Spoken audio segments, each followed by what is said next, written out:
Hello， 大家好，我是刘毅，关注刘毅美食，每天教你一道好吃又实用的家常菜。今天分享的是水煮花生米，清脆入味，下酒特别不错的小凉菜。这是做水煮花生米的主料和配料。提前把干花生米浸泡3个小时左右。香料准备点八角、桂皮、香叶、小茴香和少许的花椒粒、胡萝卜和芹菜，适量的姜葱。把姜洗干净，先切成片，稍微用刀拍一下子，煮的时候更容易出味。把大葱也拍一下，然后切成段。把芹菜削皮儿洗净，切成丁儿。我今天用的是西芹，吃着口感更脆。先放入小盆中，把胡萝卜切成丁儿。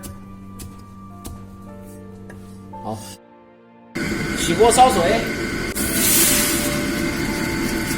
先下入香料，把香料的味儿熬出来，下入姜葱，先把香料和姜葱熬至5分钟左右，然后再煮花生米，味道特别的香。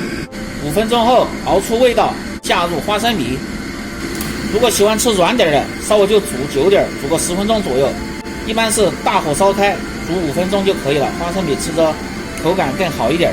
盖上锅盖，开大火煮5分钟。先来看一下风景，在外边真凉快。好，5分钟后关火，这样煮的花生米口感就是比较清脆，而且香味非常的浓。倒出放在盆中，让其自然晾凉，然后再来拌制。另起锅放入水，下入少许的食盐，少许的油，水开下入芹菜、胡萝卜，开锅煮30秒即可捞出。好，关火，捞出，然后放入凉水中过凉。把凉透的花生米控水，剪出里边的姜葱和香料不要。好，这样就可以了。放入控干水分的芹菜和胡萝卜，开始调味，放入盐、鸡精、味精、葱油。如果不知道葱油怎么熬的，可以看我前面的视频。搅拌均匀即可。放入保鲜柜，再静置个1个小时再来吃，非常的入味。放入盘中，美味即成。